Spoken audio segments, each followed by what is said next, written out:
ইমানের প্রথম উপকারিতা যেটা, সেটা হলো তার মধ্যে আত্মসম্ভ্রম,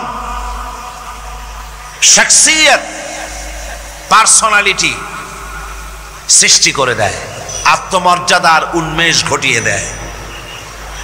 আল্লাহর প্রতি ঈমান মানুষকে দীনতা থেকে, হীনতা থেকে, নীচতা থেকে উদ্ধার করে মর্যাদার উচ্চ শিখরে আরোহণ করিয়ে দেয়। সে অন্যের নিকটে হাত পাতত, সে গাছের সামনে মাথা নত করত, সে পাথরের সামনে মাথা নত করত, সাপকে ভয় পেত, সাপকে পূজা করত। কিন্তু যখন এই মানুষটি আল্লাহর উপরে ঈমান আনলো, যখন এই মানুষ পড়ল লা ইলাহা ইল্লাল্লাহু মুহাম্মাদুর রাসূলুল্লাহ, এই কালেমা যখন পড়ল, তখন সে নিজেকে চিনতে পারল। সে বুঝতে পারল যে আমি যাদের সামনে মাথা নত করি, যাদের সামনে আনুগত্য করি, এগুলি তো আবার আর একজনের গোলাম। আল্লাহ রাব্বুল আলামিন কোরআনে কারীমের মধ্যে বলেছেন, ইয়াবতাগুনা ইলা রাব্বিহিমুল ওয়াসিলা। আল্লাহ পাক বলেন, যারা নাকি মানুষগুলি যার সামনে মাথা নত করে, যাদেরকে প্রভু বলে, দেবতা বলে, উচ্চ শক্তি সম্পন্ন মনে করে, যাদের পেছনে ঘুরে, যাদের কাছে হাত পাতে, তারাই তো আবার আল্লাহর কাছে যাওয়ার জন্য ওসিলা তালাশ করে।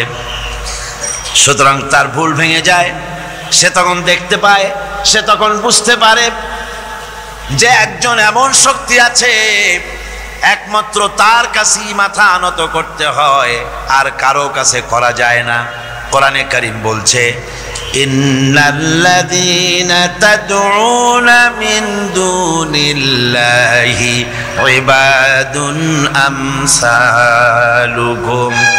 আমি আল্লাহকে বাদ দিয়ে তোমরা যার অনুসরণ করো, আমি আল্লাহকে বাদ দিয়ে তোমরা যাকে ডাকো, নিজের হাজাত পুরা করার জন্য, নিজের উদ্দেশ্য পুরা করার জন্য, মনস্কামনা পূর্ণ করার জন্যে আমি আল্লাহরে বাদ দিয়ে যাদের ডাকো, ওরা তোমার মতো আমার গোলাম। তুমি যেমন আমার গোলাম, ওটাও আমার গোলাম। তুমি সূর্যের পূজা করো, সূর্য তো আমার গোলাম। তুমি চাঁদের পূজা করো, চাঁদ তো আমার গোলাম। তুমি তো গরু পূজা করো, গরু আমার সৃষ্টি। তুমি তো মাটি দিয়া তৈরি করা মূর্তি বানাইয়া পূজা করো, মাটি তো আমার বানানো। তুমি কাঠ দিয়া, পাথর দিয়া মূর্তি বানাও, এগুলির সামনে মাথা নত করো, ওগুলি তো আমার কাঠ, আমার পাথর, সব আমার। আর আমার গোলামগুলির সামনে তুমি নিজে গোলামি করার জন্য মাথা পেতে দাও, ওই গোলাম তোমার কোনো উপকার করতে পারবে না। মানুষ দেখতে পায়, যদি চোখ থাকে, যদি আকল থাকে, তাহলে দেখতে পায় যেগুলির সামনে তারা মাথা নত করে, ওগুলি নিজেরও কোনো উপকার করতে পারে না। অন্যকে উপকার করা তো দূরের কথা, অপরের উপকারও সে করতে পারে না। একবার আল্লাহ নবীর কাছে এক মুশরিক এসেছিলেন। একজন মুশরিক এসেছে একটা ভাঙ্গা মূর্তি নিয়ে এসেছে। হুজুর বললেন, তোমার মূর্তি ভাঙ্গা কেন? লোকটি বলল, হুজুর, এটা হচ্ছে আমার খোদা, এইটারই নিয়ে আমি সব সময় থাকি, যাতে সব রকমের বিপদ থেকে আমি বাঁচতে পারি। প্রতিমধ্যে আমার পেশাব পায়খানার হাজত হলো, এই মূর্তিকে আমি রাস্তায় দাঁড় করায় রেখে চলে গেলাম। পেশাব পায়খানার কাজ শেষ করে এসে দেখি, যারে আমি খোদা বলি, যে আমার যে বিপদ দিয়ে বাঁচাবে, তার মাথা থেকে পা পর্যন্ত একদম ভিজা। ভাবলাম নিশ্চয়ই কোনো বরকতের পানি ছাড়া আর কি হতে পারে। এটাকে বরকতের পানি মনে করে আমি যখন চাটা আরম্ভ করলাম, চাটতে গিয়ে দেখি কেমন টক টক লাগে, আর একটা উদ্ভট উৎকট একটা দুর্গন্ধ, অ্যাসিডের মতো ঝাঁঝালো গন্ধ। জিনিসটা কি? চিন্তা করলাম, পানিটা যদি বরকতের হবে তাহলে তো এই রকমের গন্ধ হওয়া উচিত না।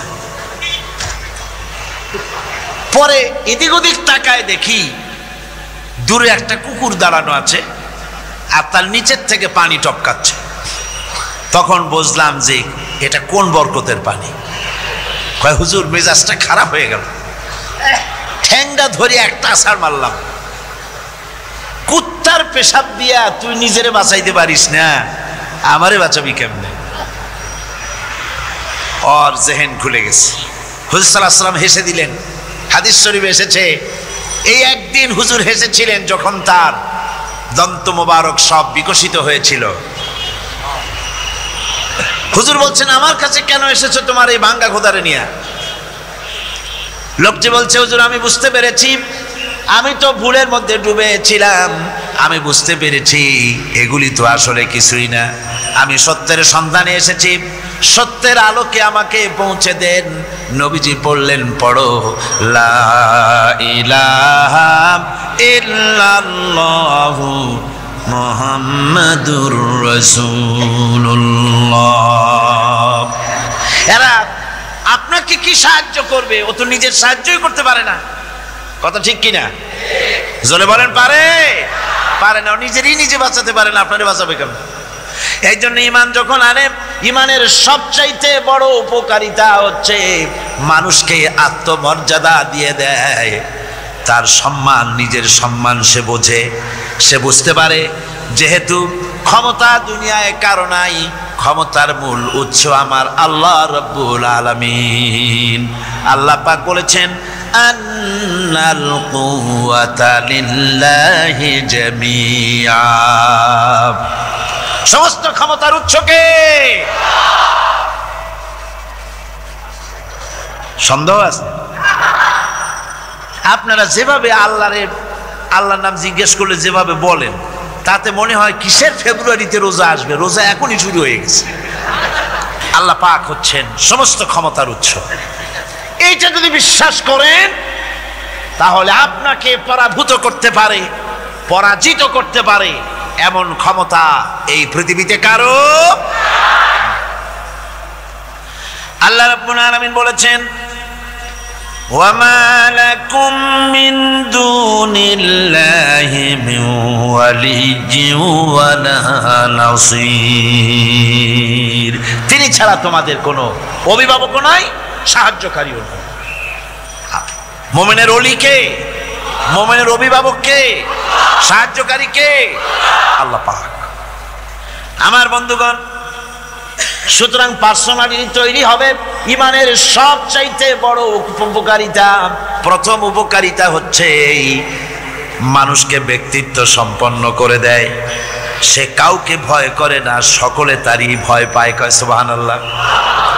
আল্লাহ রাব্বুল আলামিন বলেন ওয়াইন ইয়ামসাসকাল্লাহু বিদুররিন ফালা কাশিফা লাহু ইল্লা হুয়া ওয়া ইউরিদিকা বিখাইরিন ফালা রাদ্দা লিফাদলি।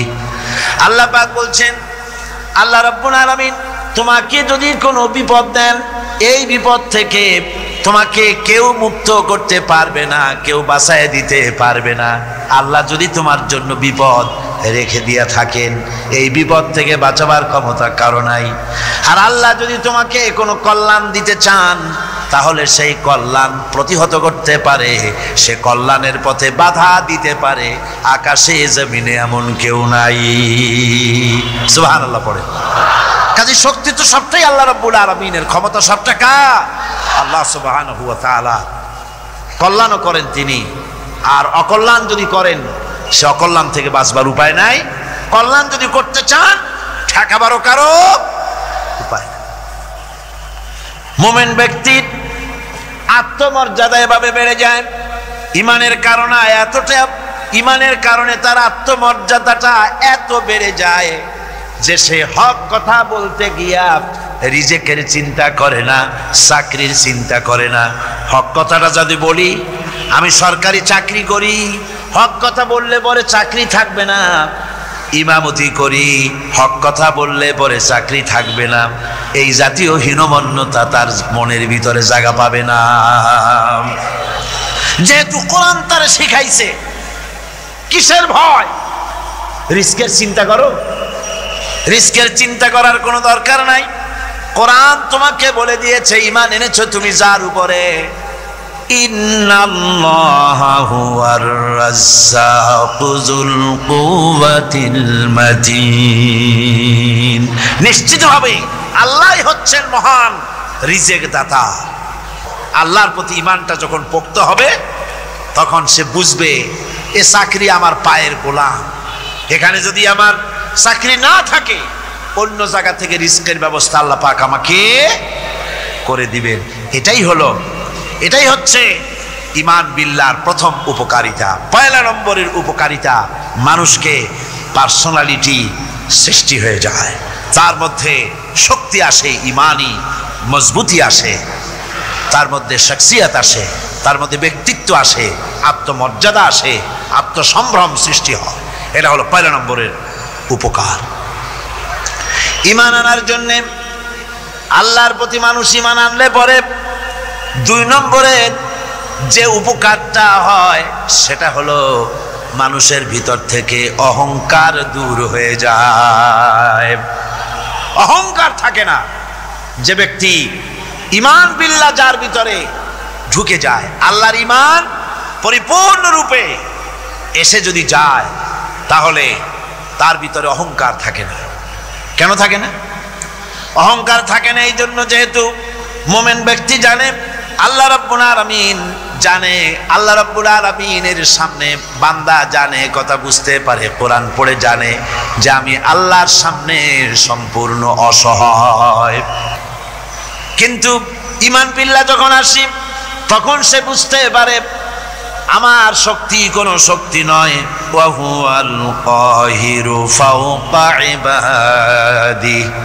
সমস্ত আল্লাহ রাব্বুল আলামিন বলছেন সমস্ত বান্দার উপরে কর্তৃত্ব হচ্ছে আল্লাহ পাকের। আল্লাহর কর্তৃত্ব থেকে বেরিয়ে আসার ক্ষমতা কারো নাই। সবচাইতে শ্রেষ্ঠ শক্তি কার? আল্লাহ পাক। ওই আল্লাহ রাব্বুল আলামিন বলেছেন, চ্যালেঞ্জ করেছেন, যদি সম্ভব করতে পারো, অহংকার করতেছ, বড়াই করতেছ, যদি সম্ভব করতে পারো আমার জমিন থেকে বেরিয়ে যাও। যদি সম্ভব করতে পারো, অহংকার তো খুব করো, বাস করো আমার জমিনের উপরে, খাও আমার ফসল, জীবন আমি দিলাম, চক্ষু আমি দিলাম, আমার চোখ দিয়ে দেখো, আমার দেওয়া কান দিয়ে শোনো, আমার দেওয়া বিবেক দিয়ে চিন্তা করো, সব তো আমি দিয়েছি, তারপরেও যদি অহংকার করো, ইয়া মাশারাল জিন্নি ওয়াল ইনসি ইন ইসতাতা'তুম আন তানফুযু মিন আকতারিস সামাওয়াতি ওয়াল আরদ ফানফুযু লা তানফুযুনা ইল্লা বিসুলতান। হে পৃথিবীর মানুষেরা, হে পৃথিবীর জিনেরা, ইয়া মাশারাল জিন ওয়াল ইনস, হে পৃথিবীর মানুষ, মনুষ্য জাতি এবং জিন, যদি সম্ভব করতে পারো তাহলে আমার ইহাতা থেকে, আমার জমিন থেকে, আমার জমিনের উপর থেকে বেরিয়ে যাও। এমন দেশে যাও যেখানে আমার সূর্য নাই, যেখানে আমার চন্দ্র নাই, যেখানে আমার আলো নাই, যেখানে আমার বাতাস নাই, অক্সিজেন নাই, আমার পানি নাই, এমন কোন জায়গা যদি পাও বেরিয়ে চলে যাও। যাওয়া যাবে? আর যারা জবাব দিলেন না তারা পারবেন বুঝি? যাওয়া যাবে। আল্লাহ পাক বলছেন, ফানফুযু লা তানফুযুনা ইল্লা বিসুলতান। আমার রাজত্ব থেকে, আমার ইহাতা থেকে, আমার পরিমণ্ডল থেকে, আমার কর্তৃত্ব থেকে বেরিয়ে যাওয়ার কোনো পথ নাই। কেউ বেরিয়ে যেতে পারবে না। আকাশ দিয়ে, জমিন দিয়ে পরিবেষ্টন করে রেখেছি, পালাবার উপায় নাই, ভাগবার জায়গা নাই। এই কথা মোমেন যখন পড়ে আস্তে করে মাথা নিচু হয়ে আসে, আমি কত দুর্বল আমার মহান আল্লাহর সামনে। সুবহানাল্লাহ। কতটা বিদ্যা অর্জন করেছেন, কতটুকুন শিখেছেন, আপনার থেকে আরো অনেক শিক্ষা বিদ রয়েছেন, আবার তার থেকে আরো অনেক শিক্ষাবিদ রয়েছেন। কতটুকু শিখেছেন? এখনো ছাত্র, অনেক কিছু আছে যা আপনি আজও জানতে পারেন নাই। সারা জীবন আমরা তালিবে ইলম, সারা জীবন আমরা ছাত্র, সুতরাং শিক্ষার বড়াই করব। এরপরে অর্থের বড়াই করবা। কয়টা টাকার মালিক হয়েছে তুমি? টাকার বড়াই করে মানুষ। জিজ্ঞাসা করা হয়, মিয়া সাহেব রোজা রাখেন না কেন? কয় রোজা রাখবো, চাউলের অভাব আছে নাকি? না ধানের অভাব আছে, না টাকার অভাব আছে। নাউজুবিল্লাহ। কত টাকা হয়েছে? আল্লাহ রাব্বুল আলামিন যদি ইচ্ছা করেন এমন রোগ দিয়া দিতে পারেন, হার্টের ভিতরে ক্যান্সার দিয়ে দিতে পারেন, ব্রেনের ভিতরে টিউমার দিয়ে দিতে পারেন, রক্তের ভিতরে ক্যান্সার দিয়ে দিতে পারেন, হাড়ের ভিতরে ক্যান্সার ঢুকায় দিতে পারেন। এমন রোগ হয়ে যেতে পারে ডাক্তারের 14 গোষ্ঠী গুলে খেলেও রোগ ভালো হবে না। সারা জীবন যত টাকা কামাই করেছেন গোষ্ঠী বেচতেও ঔষধের পয়সা হবে না। পারবে কিনা আমার আল্লাহ? জোরে বলেন পারবেন কিনা? পারবেন, প্রচন্ড ক্ষমতা। কাজী বান্দা যখন এগুলি পড়ে মাথাটা নিচু হয়ে আসে যে ক্ষমতা তো তার, বড়াই করার কোনো উপায় নাই। আমরা কিতাবের মধ্যে পড়েছিলাম, সেই আল মুস্তাতরফ একটা কিতাব ছিল, আলেমে পড়ানো হতো। মৌলানা শামসুদ্দিন সাহেব পড়েছেন নিশ্চয়ই? জি, ওলামারা পড়েছেন। সেই কিতাবে আলেম ক্লাসে পড়ানো হতো তখন আমাদেরকে একটা আরবি সাহিত্য। ওই আরবি সাহিত্যের ভিতরে পড়েছিলাম, সেখানে এক জমিদার বিবাহ করছে, তারপরে তার নবপরিণীতা স্ত্রীকে নিয়ে খেতে বসেছে। এমন সময় এক ভিক্ষুক এসেছে। জমিদার রাগ হয়ে দরজার কাছে দিয়ে বেচারাকে ধমক দিয়ে বের করে দিয়েছে, ভিক্ষা নেওয়ার আর তুমি সময় পাও না, আমি বিয়ে করেছি, নতুন বউ নিয়ে খাইতে বসছি, বেরো এখান থেকে। গলায় ধাক্কা দিয়া ফালাইয়া তারপরে তাড়াই দিছে। বাস কয়েক বছর পর এই জমিদারের জমিদারি গেল, টাকা গেল, পয়সা গেল, সব শেষ। বউ পুষবে এমন পয়সাও নাই, বউ তার থেকে বিচ্ছিন্ন হয়ে গেল, বউকে তালাক দিয়ে দিল।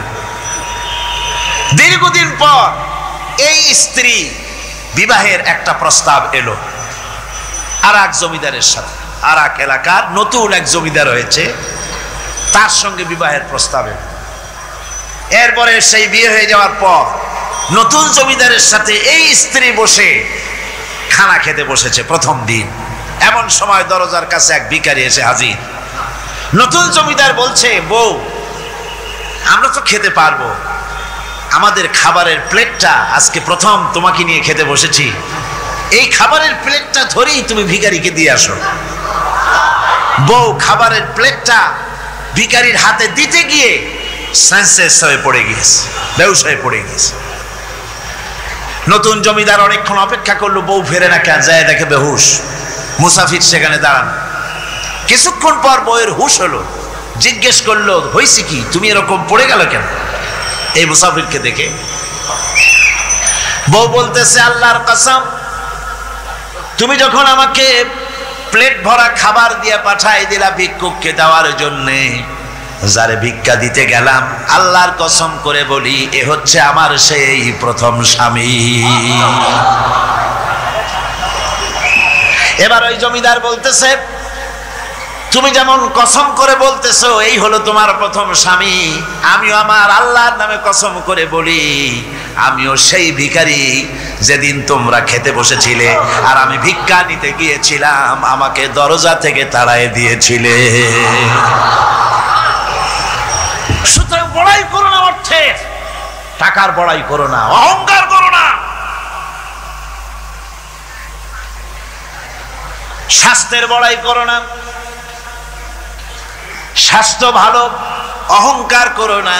আল্লাহ যদি ইচ্ছে করেন এক রাত্রের মধ্যে মাত্র আধা ঘন্টা 15 মিনিটের ভিতরে কয়েকবার পাতলা দাস্ত দিয়া জনমের মতো শেষ করে দিতে পারেন, পারেন কিনা? সুতরাং মানুষ ঈমান বিল্লাহ, আল্লাহর প্রতি ঈমান মানুষকে এভাবে বিনয়ী করে দেয়। কোন আলহামদুলিল্লাহ। অহংকার বলে কিচ্ছু থাকে না তার। সে আগে সালাম দেয়। ইমান বিল্লাহ, যার মধ্যে ইমান, আল্লাহর ইমান ঢুকে যায়, তার আগে কেউ সালাম দিতে পারে না। রাসূলুল্লাহ বলেছেন, যে ব্যক্তি আগে সালাম দেয় সে অহংকার মুক্ত। জোরে বল সুবহানাল্লাহ। এখন তো সালাম শুধু পেতে চায়। দারোগা চিন্তা করে পুলিশেরা আমারে সালাম দেবে, আমি ওরে সালাম দিতে যাবো কেন? ও প্রত্যেকদিন আমারে দেয় স্যালুট, আমি দেবো ওরে সালাম, একটা কথা। এসপি মনে করে ইন্সপেক্টর আমারে সালাম দিবে, আইজি মনে করে এসপিরা আমারে সালাম দিবে, প্রেসিডেন্ট মনে করে মন্ত্রীরা আমারে সালাম দিবে, হুজুররা মনে করে মুরিদরা আমারে আগে সালাম দিবে। না, এটা সুন্নাতের খেলাফ। রাসূলুল্লাহর আগে কেউ সালাম দিতে পারে নাই। জোরে কোন সুবহানাল্লাহ। হযরত সুফিয়ান সাউরি রাহমাতুল্লাহ আলাইহি আল্লাহর একজন জবরদস্ত ওলি ছিলেন। একবার তার সামনে এক মুরিদ এসেছে, মাথায় একটা বড় রুমাল খিসা বাঁধা। জিজ্ঞেস করলেন, মিয়া তোমার এই মাথাটা এরকম বাঁধা কেন? কয় যে হুজুর, মাথার যন্ত্রণায় অস্থির হয়ে গেছি, সেই জন্য মাথাটা বাঁধে রাখছি।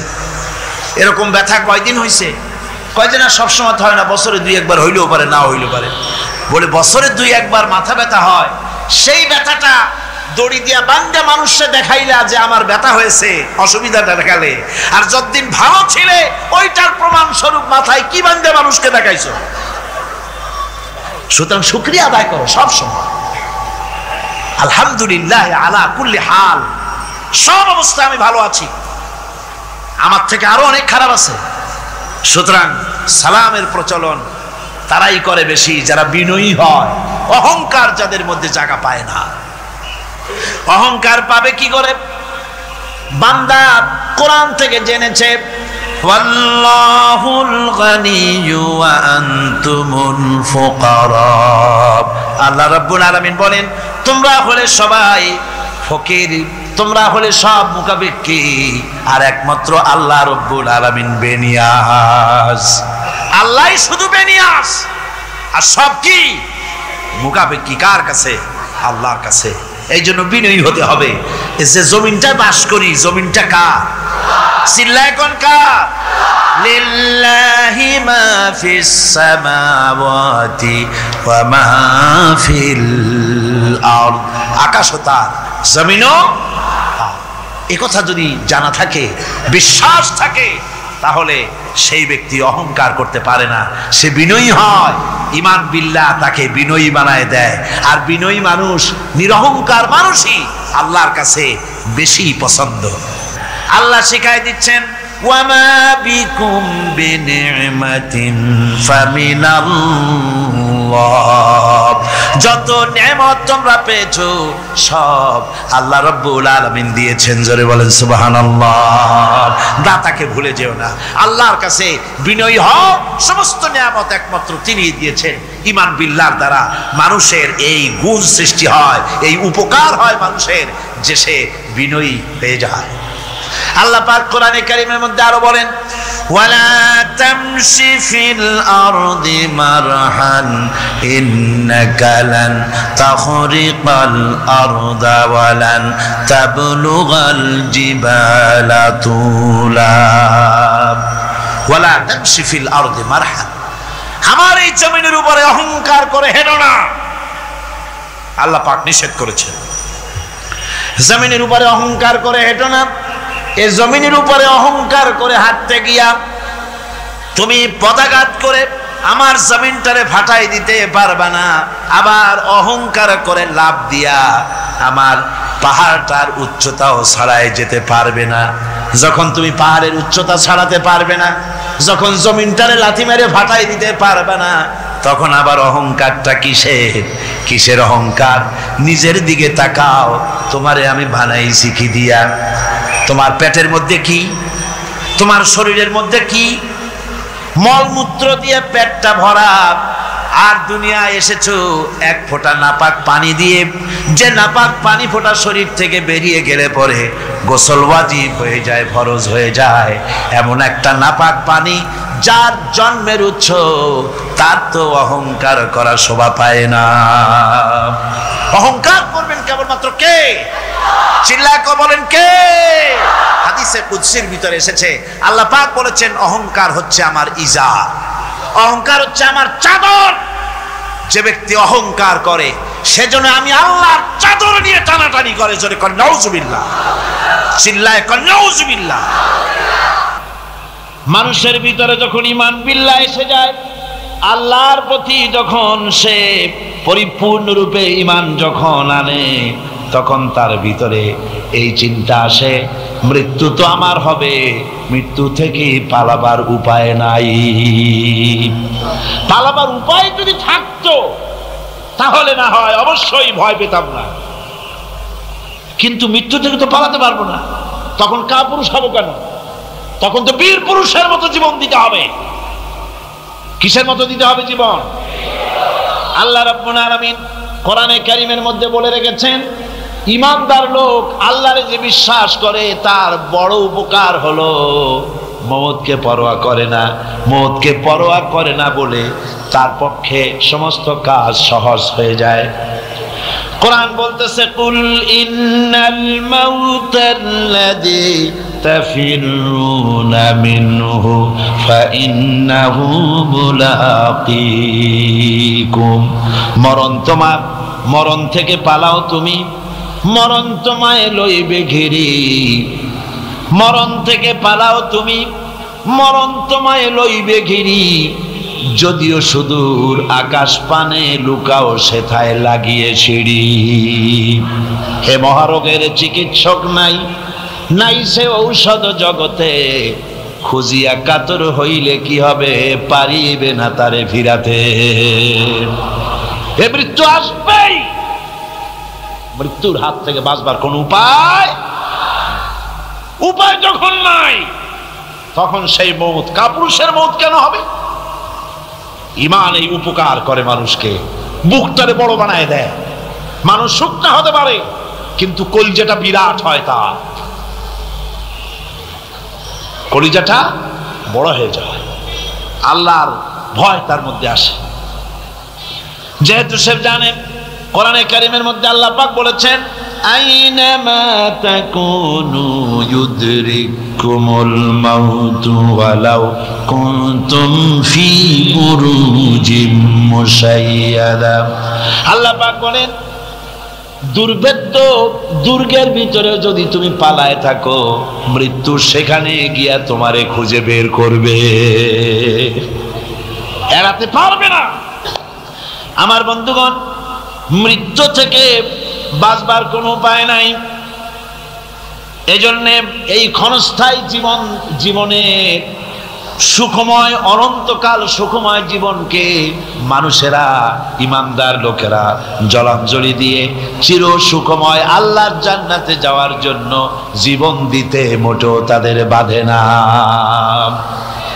জীবন দিতে হবে আল্লাহর রাস্তায়। যখন মরবই, বাসা যখন যাবে না, বাসা কি যাবে?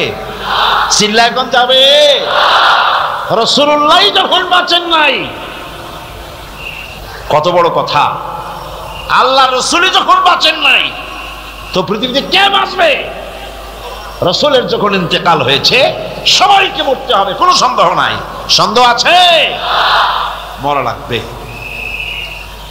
সেই মওতটা ঈমান বিল্লাহ, আল্লাহর প্রতি ঈমান আনলে পরে ওই মওতের ভয় আর থাকে না। মনটা তখন নির্ভীক হয়ে যায়, সে বীর হয়ে যায়। তখন তার মন বলে, মরা যখন লাগবে, জীবনটা যিনি দিয়েছেন তার জন্য দিয়ে দেই না কেন? জীবন যিনি দিয়েছেন তার জন্য দিয়ে দেই। বদরের যুদ্ধ, রাসূল করিম সাল্লাল্লাহু আলাইহি ওয়াসাল্লাম লোক তৈরি করতেছেন, সৈন্য রিক্রুট করতেছেন। বদরের যুদ্ধ, আমার ভাইরা, চারটিখানি কথা নয়। বদরীদেরকে আল্লাহ মাফ করে দিয়েছেন, জোরে কোন সুবহানাল্লাহ। বদরের যুদ্ধ বড় মারাত্মক যুদ্ধ। এ জিহাদ হবে, বাপ তরবারি ধরবে ছেলের বিরুদ্ধে। মক্কা থেকে ছেলে আসছে কাফের, ছেলে তরবারি ধরবে বাপের বিরুদ্ধে, মামু ধরবে ভাগ্নার বিরুদ্ধে, ভাই ধরবে ভাইয়ের বিরুদ্ধে। এটা কি আপনি সোজা মনে করেন? কোন সোজা মনে করেন? আমার বন্ধুগণ, বদরের যুদ্ধ শেষ হয়ে যাওয়ার পর হযরতে আবু বকর সিদ্দিক রাদিয়াল্লাহু তাআলা আনহুর সঙ্গে ছেলে আব্দুল্লাহর দেখা হয়ে গেল। ছেলে তখনও কাফের। ছেলে বলে, বাবাজি, আমার আব্বা আবু বকর বদরের প্রান্তরে আমি আমার তরবারির সামনে আপনাকে কয়েকবার পেয়েছিলাম, কিন্তু আপনি আমার পিতা বলে আমি কিছুই করতে পারি নাই।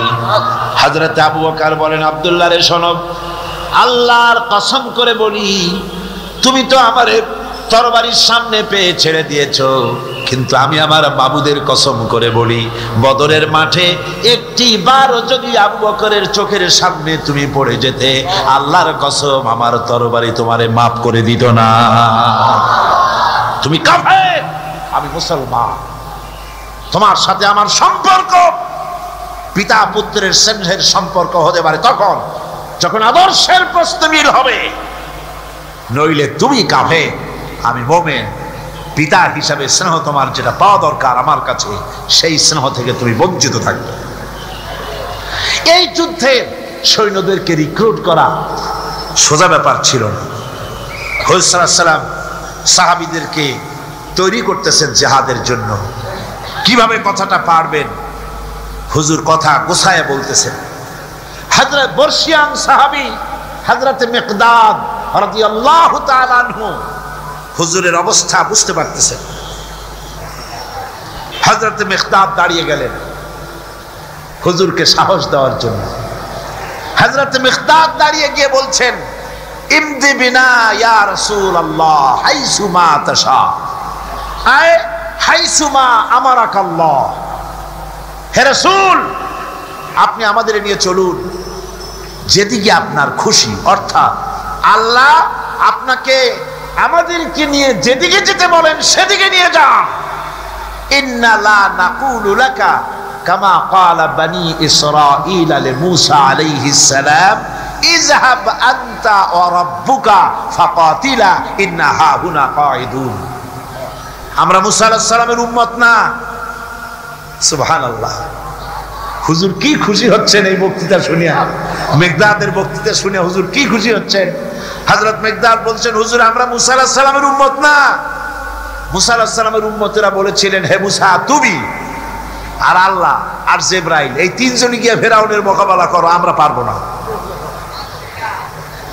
আমরা এই কথা বলবো না। বল ইযহাব আনতা ওয়া রাব্বুকা ফাকাতিলা ইন্না মাআকুমা মুকাতিলুন। হে রাসূল, বরং আমরা বলি আপনি চলুন আমাদেরকে নিয়ে, আপনার রব আপনাকে যেদিকে যেতে বলে আমাদেরকে নিয়ে চলুন, আমরা আপনার সাথে থেকে কাফেরদের বিরুদ্ধে লড়াই করব, তরবারি চালাবো, ততক্ষণ পর্যন্ত মা দামাত আইনু মিন্না তাতাররাফ, যতক্ষণ পর্যন্ত থামো, যতক্ষণ পর্যন্ত চোখের একটা পাতাও নড়ে, যতক্ষণ পর্যন্ত চোখের একটা পলক পড়ে, ততক্ষণ পর্যন্ত যুদ্ধ চালাতে থাকবো। অর্থাৎ নাক দেয়া নিঃশ্বাস যতক্ষণ আসে আর যায়, আপনার সপক্ষে তরবারিগুলি ঝলসে উঠবে। চলেন আমাদেরকে নিয়ে যেদিকে আপনি যেতে চান। রাসূলুল্লাহ কি যে খুশি হলেন, সুবহানাল্লাহ। আল্লাহর নবী দারুণ খুশি হয়ে গেলেন। নবীজি বললেন, ও সাহাবীরা, তোমাদের মন মানসিকতা যখন এই রকম, তাহলে কুমু বিনা ইলা জান্নাতিন জান্নাতুন আরদুহা কাস সামাওয়াতি ওয়াল আরদ, কুমু বিনা ইলা জান্নাতিন, ওঠো চলো আমার সাথে সেই বেহেশতের দিকে, যেই বেহেশতটা ওই বিশাল আকাশের চাইতে, এই জমিনের চাইতে অনেক অনেক বড়।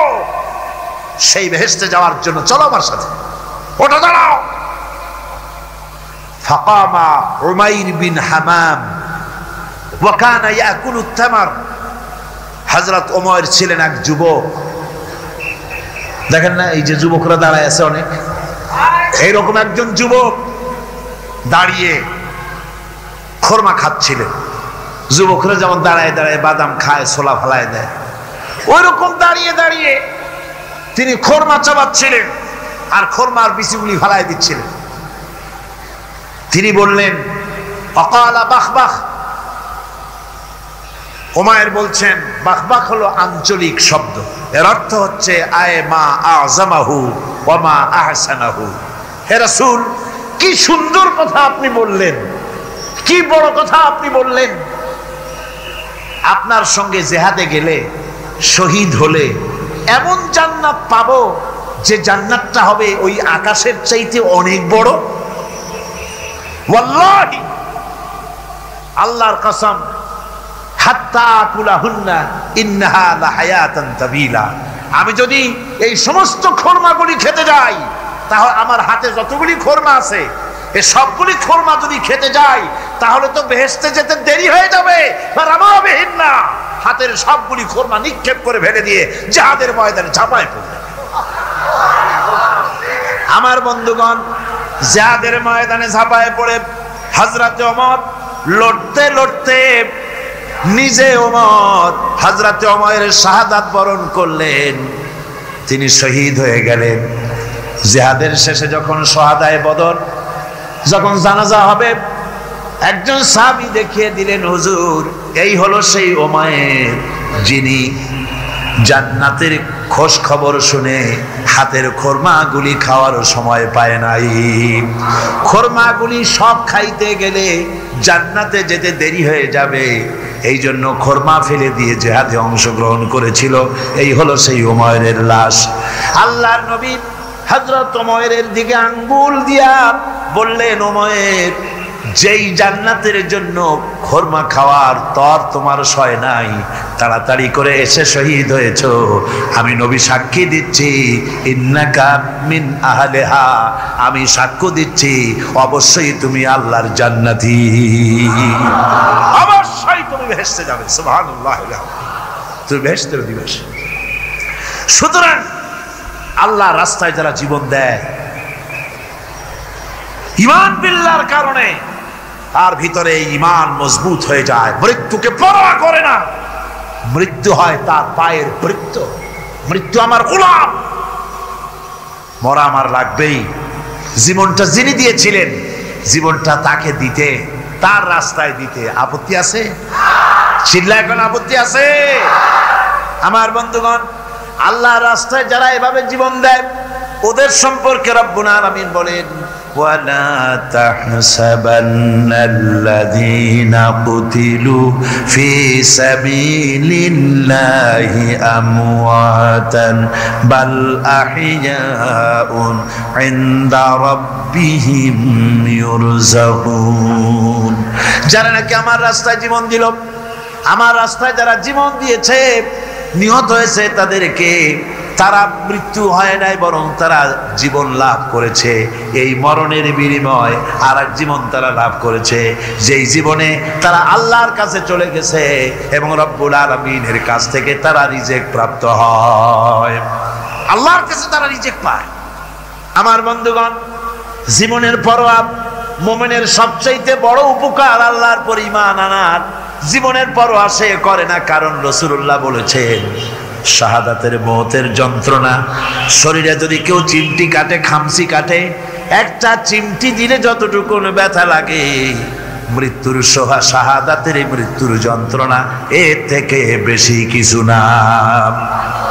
কিতাবের ভিতরে এসেছে, ফেরাউনের স্ত্রী আসিয়া যখন ফেরাউনকে মানে নাই, শেষ পর্যন্ত ফেরাউন অর্ডার দিয়া দিল, আসিয়ারে মারো। মারার জন্য তক্তার ভিতরে হাজার হাজার প্যারাক মারো। তক্তায় প্যারাক মারা হলো, তক্তা তারে উল্টাই দিল, প্যারাকগুলো খাড়া হয়ে গেল। প্যারাক বোঝেন কিনা? প্যারাক বোঝেন? প্যারাকগুলো খাড়া হয়ে গেল। ফেরাউন বলল, এর উপরে আসিয়াকে ভুট করে শোয়াই দাও, এরপরে চতুর্দিক থেকে পিটাইতে থাকো, যতক্ষণ পর্যন্ত আমার উপরে ঈমান না আনে মারতেই থাকো।